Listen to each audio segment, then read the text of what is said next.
और मेरे भक्तों, आप लोग कैसे हैं? उम्मीद करती हूँ बढ़िया होंगे और फर्स्ट क्लास होंगे।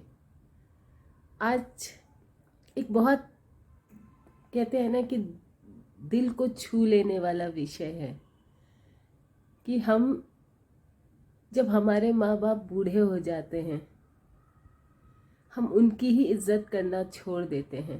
हमारे लिए वो भार बन जाते हैं। ऐसा लगने लगता है कि अब ये क्यों है, इनकी क्या ज़रूरत है। हर चीज़ में बाधा होती है उनकी वजह से। और ये एक घर की कहानी नहीं है, ये हर घर की कहानी है कि बूढ़े लोग किसी को पसंद नहीं आते हैं। ये हमारा दुर्भाग्य है कि हम उन्हें इज्जत नहीं दे पाते जिसके वो हकदार हैं। हमें उनसे बहुत सी शिकायतें होती हैं क्योंकि वो हमारी जनरेशन के नहीं हैं। आप बताइएगा कि आप में से कितने लोग हैं जो सच में अपने माँ बाप को वो इज़्ज़त देते हैं जिसके वो हकदार हैं। हम ये भूल जाते हैं कि हमारा भी कभी बुढ़ापा आएगा। अगर हर इंसान ये सोचने लगे कि अपने ऊपर अगर ये चीज़ हमारे साथ बच्चे करेंगे तो हमें कैसा फील होगा, तो अगर ये सोच करके चीज़ें करी जाएं तो उसका मतलब अंजाम ही कुछ और होगा। सबको प्यार करो। अरे आपके माँ बाप ने रात भर जग करके आपको दवाइयाँ पिलाई हैं, आपकी नैपी चेंज की है, आप रात में शिशु पॉटी जो भी करते थे सब माता पिता ने साफ किया है।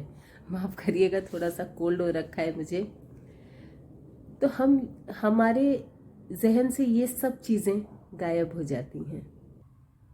हमारी प्रायोरिटीज़ क्या हो जाते हैं? हमारी फैमिली, हमारे बच्चे, वो बिल्कुल बिल्कुल साइड लाइन हो जाते हैं। और ये सब करते हैं। आप कभी अगर ये बहुत बड़ी बात होती है अगर कोई अपने बच्चे जितना अपने माँ बाप से प्यार करे, ये होता ही नहीं है, कोई भी नहीं करता। वो जो रात रात भर जाग करके माँ ने हमें सहारा दिया, हम छोटे से, वो बाप जिसने हाथ पकड़ करके हमें चलना सिखाया, हम सब चीज़ें भूल जाते हैं।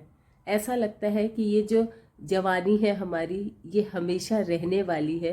और ये जो हमारी लाइफ है, बच्चे, हमारी बीवी, पति, ये जो प्रायोरिटीज़ हैं ये हमेशा रहने वाली हैं। सबको एक दिन सबका बुढ़ापा आएगा और सबका जीवन ऐसे ही लाचार होगा जब आप किसी के सहारे पे रहोगे और कोई आपसे गलत बर्ताव करेगा या आपको बिल्कुल सोचेगा अरे ये तो पड़े हैं घर में, इनका क्या काम है, ये तो यूज़लेस हैं, तो आपको कैसा लगेगा? अगर कभी सोचिएगा ना, तो हम जो प्रेजेंट है उसमें सोच रहे हैं, उसी में जी रहे हैं। ये जीवन तो परिवर्तनशील है। जवानी कब चली जाएगी ऐसे चुटकी में पता भी नहीं चलेगा।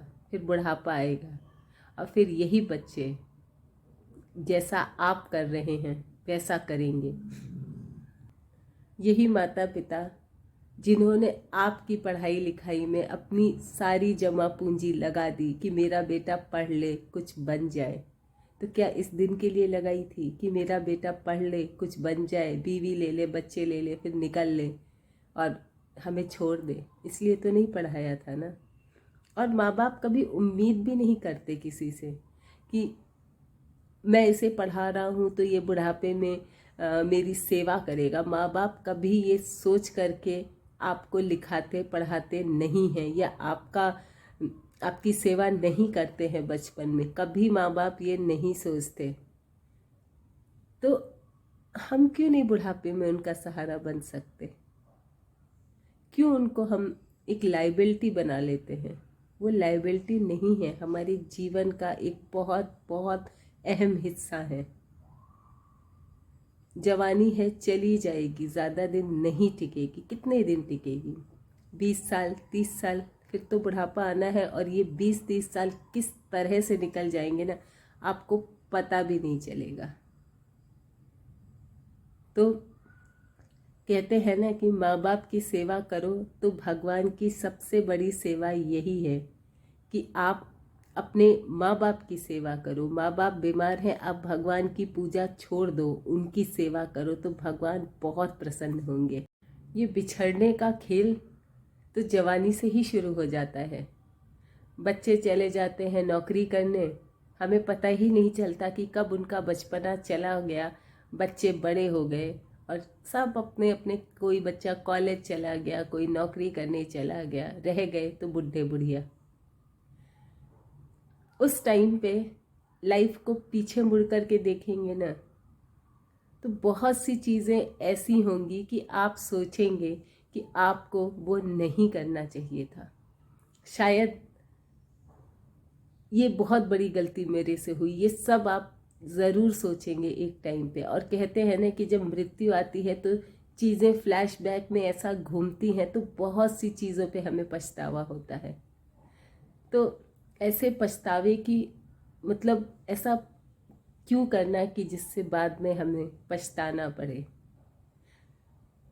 किसी के चले जाने का दुख, किसी की इम्पोर्टेंस तब समझ में आती है जब वो इंसान चला जाता है। अरे इंसान तो अपने कुत्ते, जो कुत्ते होते हैं ना घर में, जो लोग पालतू जानवर, उनसे इतना प्यार कर लेते हैं, कुत्ते से प्यार कर लेंगे, लेकिन माँ बाप हमेशा खटकते हैं। प्लीज़ आप जिसके साथ आपके माँ बाप हैं, आप ब्लेस्ड हो कि आपके माँ बाप आपके साथ हैं, उनकी खूब सेवा करो। प्रभु की भक्ति तो ऐसे ही हो जाएगी, है ना। तो जैसा मैंने कहा कि जो बिछड़ना है ना, वो जवानी से ही शुरू हो जाता है और बुढ़ापा आते आते सिर्फ बुढ़े बुढ़िया बचते हैं। उसमें कभी एक होता है, कभी एक नहीं होता है। तो आपको अच्छा लगेगा ऐसे अकेले पड़े रहना? नहीं ना, तो फिर आप ऐसा काम क्यों करते हो जो आप खुद अपने लिए बर्दाश्त नहीं कर सकते। सबको अच्छा लगता है बच्चों के साथ रहना, हंसना बोलना। बुढ़ों को भी अच्छा लगता है कि नाती पोते सबके साथ रहें, खेलें, हंसता खेलता परिवार हो और वहाँ से हंसते खेलते हम चले जाएं। लेकिन दुर्भाग्य, बहुत कम जगह ऐसा होता है कि लोग माता पिता को हैप्पीली, खुशी से अपने साथ रखना चाहते हैं। आज मैंने शायद उस पल को महसूस किया कि मेरे ससुर जी भी मेरे साथ रहते हैं। तो मैं ये नहीं कह रही कि मैं एक बहुत बहुत आइडियल बहू हूँ, तो शायद इसी वजह से आपको भी मैं सिखा रही हूँ। शायद मेरे से भी बहुत गलतियाँ हुई होंगी उनके लिए, क्योंकि गलतियाँ तो हर इंसान करता है, लेकिन गलतियों से सबक लेना चाहिए। तो आज उनकी तबीयत काफ़ी बिगड़ गई, तो एक झटके में ना सारी चीज़ें फ्लैशबैक हो गई। भगवान की दया से वो सकुशल हैं, लेकिन आज अगर उन्हें कुछ हो जाता तो ज़िंदगी भर इस आत्मग्लानि से, मतलब ज़िंदगी भर जलते रहते उस दुख में, उस गम में कि जब वो थे तो काश उनके साथ बहुत प्यार से पेश आते। बहुत प्यार से मैं ये नहीं कह रही कि मैं उनके साथ बहुत गंदे से पेश आती या कुछ, लेकिन हो सकता है किसी बात से कोई बात उन्हें बुरी लग जाए, क्योंकि हम नहीं सोचते ना बोलने से पहले। और ऐसा खराब कभी नहीं बोला, ये तो मेरे संस्कार में ही नहीं है कि मैं किसी को कभी भी उल्टा सीधा कुछ बोलूं। लेकिन हो सकता है कि उन्हें मेरी कोई बात समझने में प्रॉब्लम हुई हो या कुछ हुई हो, तो वो चीज़ें, आज सारी चीज़ें रिवाइंड हो गई और लगा कि अगर ये कमरा आज खाली हो गया जिसमें वो रहते थे, तो शायद ये ज़िंदगी का खालीपन कैसे भरेगा। ठीक है, डांटते थे, गुस्सा होते थे, एज का फैक्टर होता है, लेकिन वो खालीपन कैसे भरेगा। तो माफ़ करिएगा कि हम जीते जी लोगों की इम्पोर्टेंस नहीं समझते हैं, लेकिन जब वो इंसान चला जाता है ना, तो उसकी इम्पोर्टेंस हमें समझ में आती है। तो प्लीज़, जो भी आपके साथ रह रहा है, तो माफ़ करिएगा, जो भी आपके साथ रह रहा है आप उसकी इज्जत करिए, जितनी सेवा हो सके उसकी उतनी सेवा करिए। ठीक है, पेरेंट्स लोग कई होते हैं चिड़चिड़े हो जाते हैं, हमें हमारे साथ कोप अप नहीं कर सकते, यंग जनरेशन से कोप अप नहीं कर सकते, कोई बात नहीं। हमेशा अपनी कहानियाँ सुनाते हैं कि हमारे ज़माने में ऐसा होता था, तो सुन लो ना बैठ के, क्या जाएगा, कितना टाइम लगेगा सुनने में। माँ बाप चाहे कितना गुस्सा हो, कितनी गाली दें, लेकिन आपका बुरा वो कभी नहीं सोचेंगे।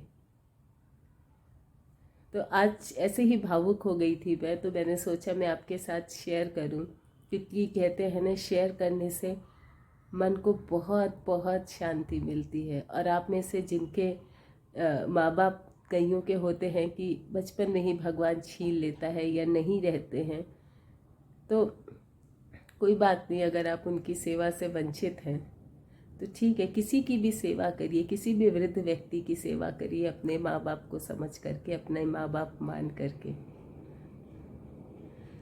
तो वही कह रही हूँ ना, आज चीज़ें इतनी करीब से देखी और सारी चीज़ें ऐसी फ्लैशबैक में चली गई कि अपने आप को रोक ही नहीं पाई। सारा दिन सोचती रही कि देखो ना, एक झटके में क्या हो जाता है, एक पल भी नहीं लगता जिंदगी बदलने में, एक झटके में चीज़ें खत्म हो जाती हैं और सारा जीवन परिवर्तन हो जाता है। जिस चीज़ के लिए भागते रहते हैं, जिंदगी भर भागते हैं, सब चीज़ें छूट जाती हैं। तो अगर आपके पास अपने हैं, बड़े हैं, बुजुर्ग हैं, तो प्लीज़ उनकी सेवा करो। मेवा की उम्मीद मत रखो। हमको लगता है ना कि सेवा करें तो मेवा मिलेगा, मत रखो, सिर्फ और सिर्फ प्यार। तो आई होप आज मेरी बातें सुनकर के आप बोर नहीं हुए होंगे, क्योंकि जो फील किया वो आपके सामने रख दिया, कोई बनावट नहीं की, कुछ नहीं किया, जैसा फील किया, जो जो दिमाग में थॉट्स थे आपके सामने रख दिए। तो आई होप, मैं ये तो नहीं कहूँगी कि ये वीडियो को लाइक करिए, शेयर, क्योंकि ये कोई मैंने ऐसा ये सोच के वीडियो नहीं बनाया है कि मुझे लाइक्स मिलें, और ऐसा ऐसा कुछ भी नहीं सोचा मैंने, बस आपके साथ अपनी फीलिंग शेयर की है। तो कल चलिए फिर एक नई एनर्जी रिस्टोर करके अपने अंदर भर के फिर आपके साथ कुछ शेयर करूँगी। तो कल फिर मिलती हूँ आपसे। आज के लिए